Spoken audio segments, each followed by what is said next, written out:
I said. Stay here tonight. It's late. Ivy looked up from the other end of my couch with that half smile she always kept in her back pocket. Just tonight? That was the second the whole apartment seemed to hold its breath. We had been half watching some forgettable action movie. It was almost midnight. She had come by after her shift because her building was doing something loud with the plumbing, and mine was closer, quieter, and better stocked with snacks. That part was normal. Ivy had been drifting in and out of my life since we were teenagers, riding in the back seat of my car while I drove her and her older sister home from parties. The complication was that Ivy wasn't just Ivy. She was Rachel's younger sister, and Rachel was my ex. So when Ivy said, just tonight, in that particular tone, the smart thing would have been to laugh, toss her a pillow, and go to bed like a reasonable adult. Instead, I looked at her 1 second longer than I should have. You say that like you're daring your entire family to disown me, I said. She leaned back against the arm of the couch. My mom would light a candle. My dad would go quiet in that scary way. Rachel would probably key your car. Good to know exactly which crime to expect first, I said. She laughed, but it didn't relax the room. It tightened it. She had laughed around me 1,000 times before, at cookouts, at birthdays, back when she was just the little sister who stole fries off everyone's plate. Somewhere in the years since, she had become 25, quick, warm, and far too comfortable in my apartment. I had noticed before. I had also filed it under. Don't be an idiot. She reached for the remote and paused the movie. Why did you actually say it? She asked. Because it's late, I said. That's the practical answer. It's my favorite kind. What's the honest one? The honest one is I don't like the idea of you driving home exhausted at midnight, I said. She watched me, still smiling, but softer now. You always do that, she said. Do what? Make caring sound like routine maintenance. She stood and carried her mug to the kitchen. I followed, because leaving a dirty mug out overnight bothers me more than it should bother a grown man. You don't have to clean up after yourself here, I told her. Because I'm not useless, she said. I never said you were. No, but you try to do everything before anyone can help, she said. That landed closer than I expected. She noticed it land, too. For a second, neither of us moved. I had been single for 7 months. Rachel and I hadn't ended in some dramatic blow-up. It had been slower than that, less warmth, fewer real conversations, until one day we both admitted we were already done. I still saw her family occasionally. Her mother still texted recipes. Her father still asked about my car. Ivy still sent memes and asked practical questions because, in her words, I was emotionally furniture but mechanically reliable. That had been our rhythm for years. Safe. Familiar. Easy. Until it wasn't. So where am I sleeping? Ivy asked. Guest room, obviously. Why did you say that like you were disappointed? I didn't. You did. I took the towel from her hands and hung it on the rack. My fingers brushed hers. Nothing dramatic happened, no music, just a small point of contact that neither of us pulled away from fast enough. Her smile faded first. We're not stupid, right? She said, standing in the guest room doorway. That was a dangerous question, because the answer depended on which minute you asked me. We're just tired, I said. She nodded like she wanted to believe it. Good night, Nathan. Good night, Ivy. I lay awake, irritated with myself, because I already knew what had shifted. For years, I had trusted the label in my head. Ivy, friend. Ivy, Rachel's sister. Ivy, not an option.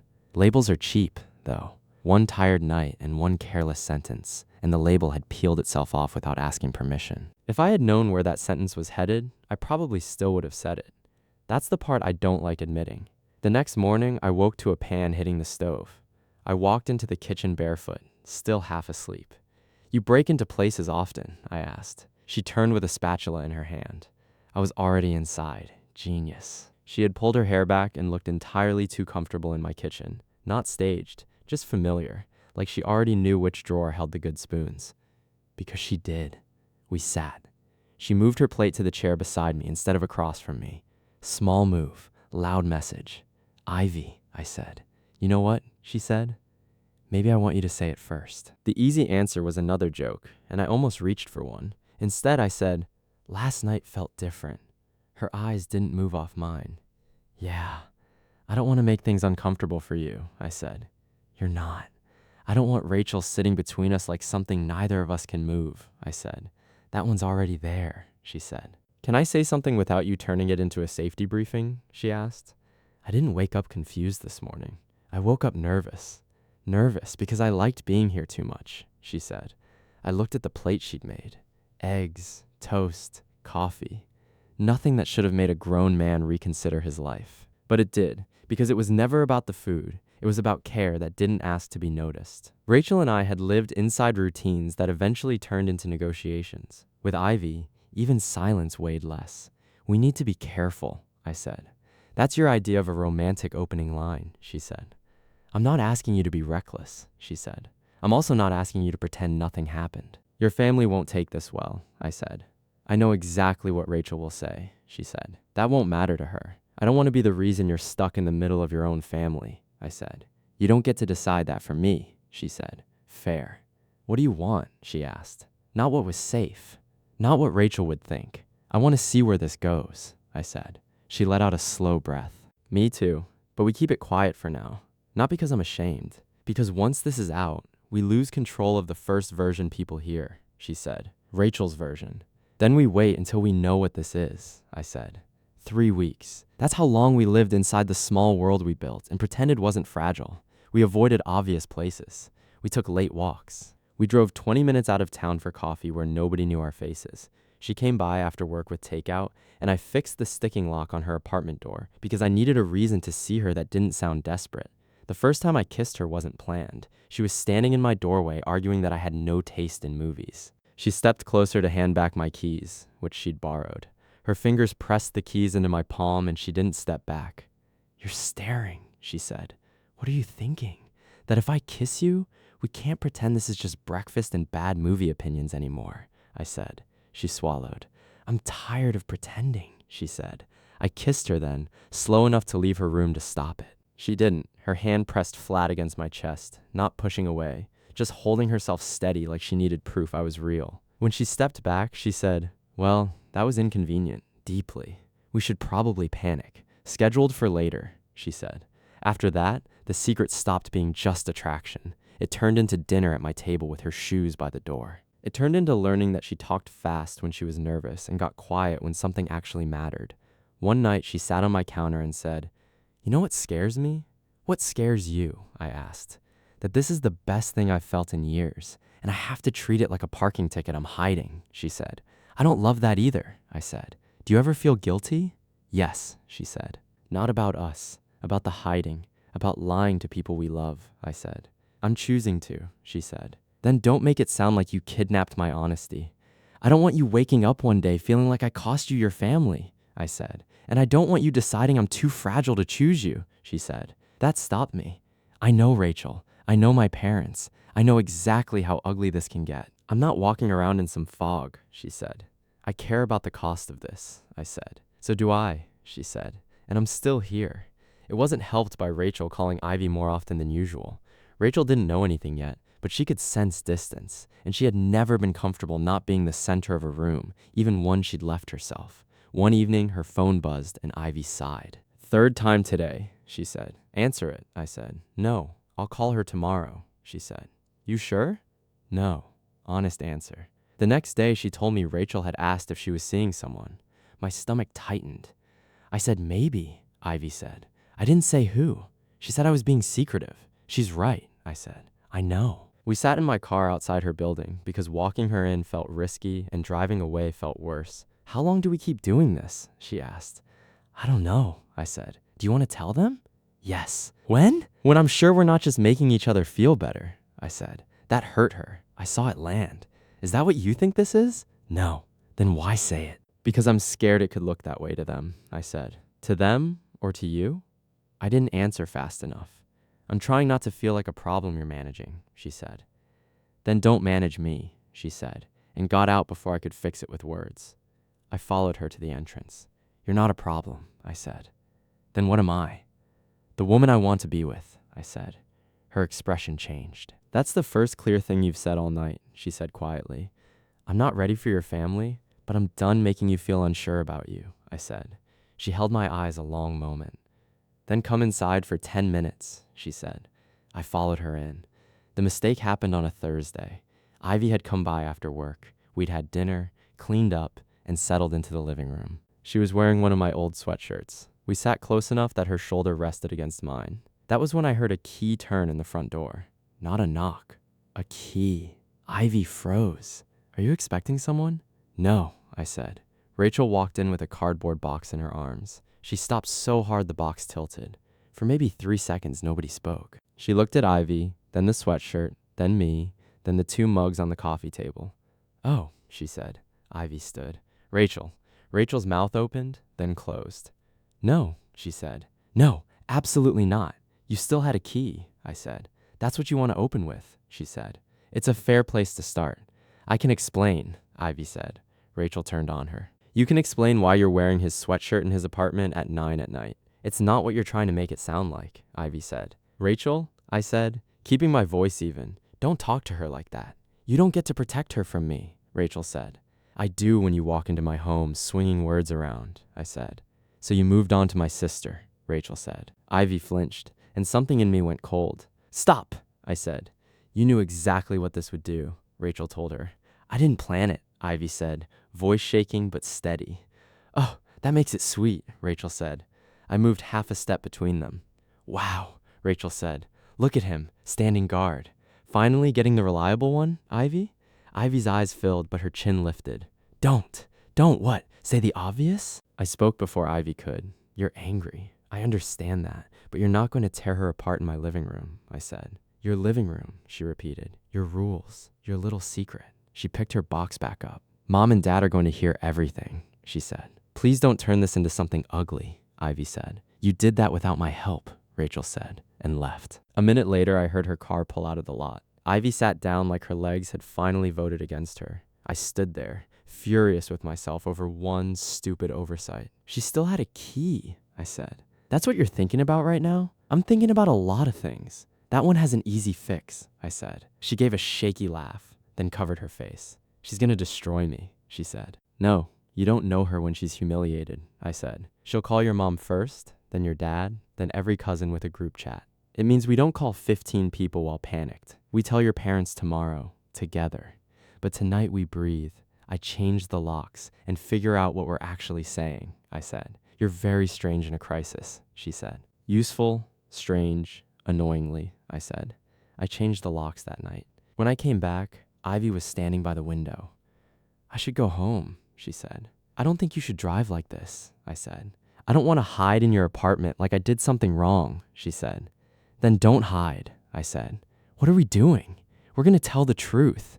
Not tonight while everyone's heated. Tomorrow. And if they hate me, that's their choice, she said. That's easy for you to say, I said. No, it's not, I said, keeping my voice calm. I know they're your family. That's exactly why this hurts. Don't let me be alone in it, she said. You won't be, I said. By the next morning, Ivy's phone had already started buzzing before 7. Her mother first, then her father, then Rachel again. My dad says he's disappointed, she said. That word does heavy lifting in dad language, I said. She wants me to come over alone, she said. No, I said. She's my mother. She's also already decided how this looks before you even get there, I said. By noon, Rachel had made sure half the family had opinions without having facts. Nobody called me directly. They called Ivy. I'm fine, she told me. You're not, I said. My dad said if I keep seeing you, I shouldn't come to Sunday dinner, she said. That's a lot to put on you, I said. Here is where I nearly ruined the best thing in my life by trying to be noble. Maybe we should pause, I said. Her head lifted slowly. Not end it, just pause. Give your family room to calm down, I said. You're serious, she said. I'm trying to protect you. No, she said, standing. You're trying to make yourself feel less guilty. That one hit clean. You'll step back. I'll repair things with my family, and someday I'll thank you for being so mature about it, she said. I don't want you losing them because of me, I said. Rachel is making her choices. I'm making mine. Why are you the only person here who gets to decide my life for me, she said. I stood too, but kept my voice low. I love you enough to care what this costs you, I said. She went still. I hadn't planned to say it at all. Say that again, she said. I love you. The room went quiet in a way that felt different from the night before. Less fear, more weight. Then don't use love as an exit door, she said. I'm scared too, she said. But if we run the first time voices get raised, then Rachel gets to write the ending. You're right, I said. We go to my parents together, she said. Tonight, before they build a whole legend out of Rachel's version. And you don't apologize for loving me, she said. I'll apologize for the secrecy, I said. I'll apologize for not changing the lock sooner. That's stupid. It was a genuine security failure, I said. She laughed despite herself. There you are, she said. That night we drove to her parents' house. You don't have to come in, she said. I do. I mean it, I said. Her parents opened the door before we knocked twice. Her mother, Carol, looked like she'd aged a week overnight. Her father, Dennis, stood behind her with his arms crossed. Rachel was already in the living room. Come in, Carol said. Nobody hugged anybody. That told us plenty. I don't even know what to say to you two, Dennis said. I understand, I said. He's gonna do the calm voice thing and pretend this is respectable, Rachel said. I'm not pretending anything, I said. How long? Dennis asked. 3 weeks, I said. Nothing happened before Nathan and Rachel ended things, Ivy said. Convenient, Rachel said. It's true, I said. Facts don't change just because you're hurt, I said. Ivy, honey, how could you not tell us? Carol asked. Because I knew exactly what this would turn into, Ivy said. Rachel stood. You fell for my ex. Yes, I did, Ivy said. It was the first time she'd said it directly in front of them, and it changed the air. I didn't plan it. I didn't chase him while you were together. It happened because he was kind to me and honest with me. And for the first time in a long time, I felt like someone actually saw me instead of comparing me to you, Ivy said. So now this is my fault, Rachel said. No, it's not about blame. You made it about me. That's the part you don't like, Ivy said. I chose every word carefully. I know how this looks. I know the history makes it complicated. We should have talked to you sooner, I said. But I'm not here to ask permission to care about Ivy. I love her. I respect her. And I won't stand by while she's treated like she did something shameful because 2 single adults found something real at an inconvenient angle, I said. You don't have to like me today, but don't punish Ivy for finally being honest, I said. You love him, Dennis asked her. Yes, Ivy said. Are you sure? Carol asked. I'm sure enough to be scared and still stay, Ivy said. So I'm just supposed to accept this, Rachel said. You're allowed to be angry, Ivy said. But you don't get to own my life just because you dated him first. I feel stupid, Rachel said suddenly. Nobody moved. Everyone will know you ended up with my little sister, she said. This isn't about making you look small, I said. Dennis made a sound that was almost a laugh, then covered it with a cough. We need time, Carol said. I can give you time, but I won't cut him off, Ivy said. And I won't pretend I don't love him just to make everyone comfortable. I don't like this, Dennis said. I know, but you're not 16, and he's not some stranger, he added. If you hurt her, he started. I won't make promises like a teenager. I'll just show up properly, I said. He studied me, then nodded once. It wasn't approval, not even close, but the attack had stopped. That night when we left, Ivy made it to the car before she started crying, quietly, more frustrated than broken. They didn't bless it, she said. No, but they didn't throw anything either, I said.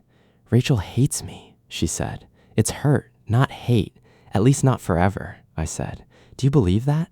I'm trying to, I said. The next few months were not magical. That's the important part people leave out. One brave conversation doesn't fix everything. It just gives everyone the chance to stop making it worse. Rachel refused to be in the same room as us at first. Carol called Ivy every few days, cautious and sad. Dennis sent me one text after 2 weeks. Take care of her. I replied, always, and stared at the word like it carried more weight than 5 letters should. By the 3rd month, Carol invited Ivy to Sunday dinner again. Not me, just Ivy. I think I should go, she said. You should, I said. You're not mad? Why would I be? I said. I don't want it to feel like I'm leaving you outside, she said. You're rebuilding something with your mother. I'll be here when you get back, I said. She came back hours later with leftovers and tired eyes. Rachel wasn't there, she said. I figured, I said. Mom said she's not ready. That's her right, I said. I know, but it hurt her. I could tell, Ivy said. It took Rachel almost 6 months to ask for a conversation. By then, Ivy and I had learned how to be together in daylight, no longer hiding, no longer careful about who saw what. Rachel texted Ivy on a Wednesday. Can we talk, both of you? We met her at a quiet diner off the main road. Rachel was already there, looking nervous, which I had rarely seen. For a minute, nobody knew how to begin. Finally, Rachel said, I was awful. To both of you. You were hurt. I was cruel, I said. I kept telling everyone I was angry because of family loyalty. But that wasn't the whole truth, Rachel said. I hated how it made me look, that you could be with me for years and then look happier with my sister in 3 weeks. And I hated that you looked peaceful, she told Ivy. I know that sounds terrible. It does, Ivy said. You made me feel disgusting, Ivy said quietly. Rachel's eyes filled. I know. No, you don't, Ivy said, leaning forward. You went to Mom and Dad and made it sound like I'd done something cheap. You knew what that would do. I did, Rachel said.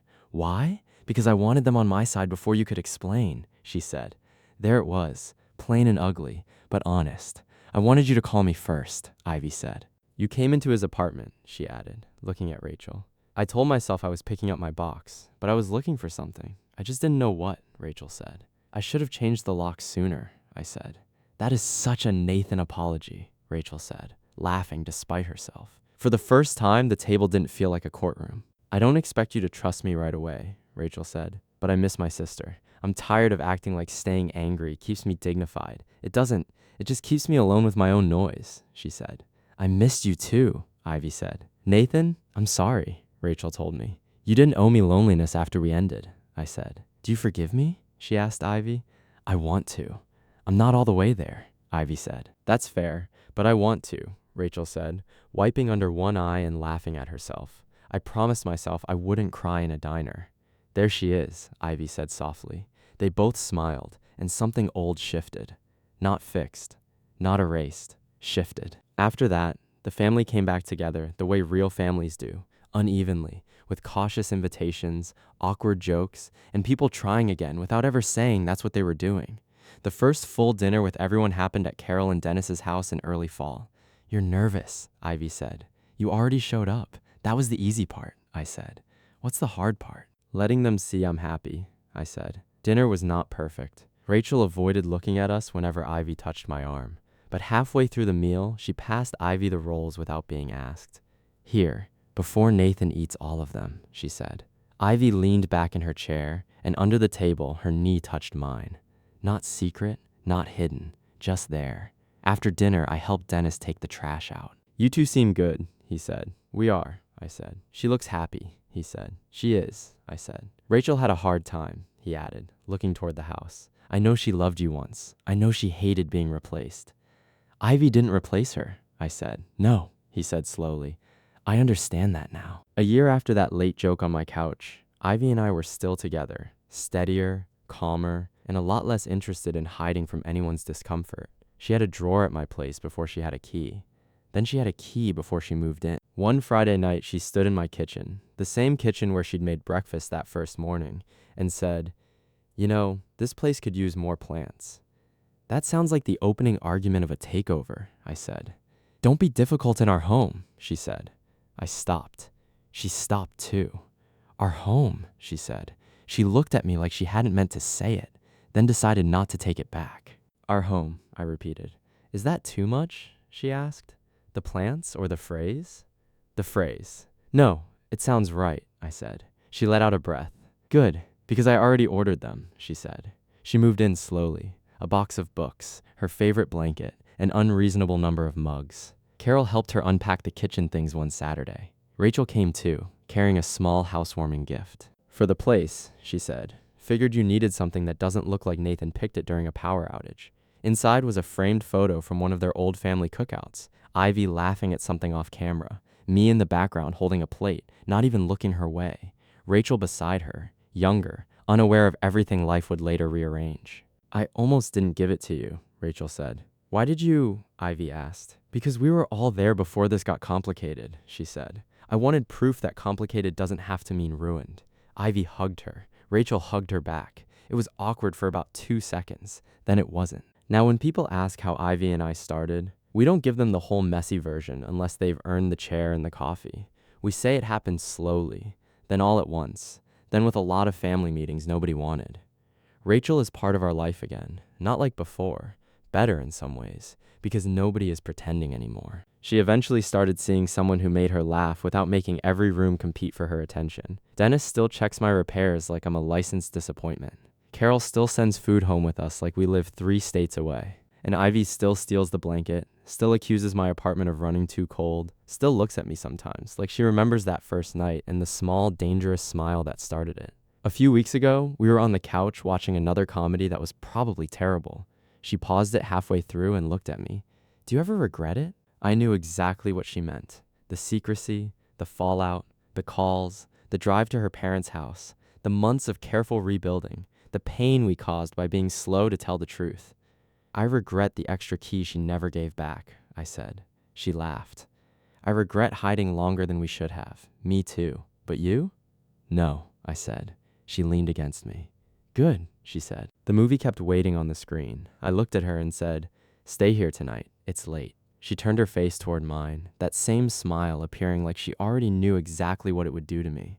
"Just tonight," she said. This time there was no panic in the room. Just her, me, and a life we had finally stopped apologizing for. Would you have told the family right away, or waited until you were certain it was serious? And do you think Rachel deserved forgiveness after everything she put her own sister through?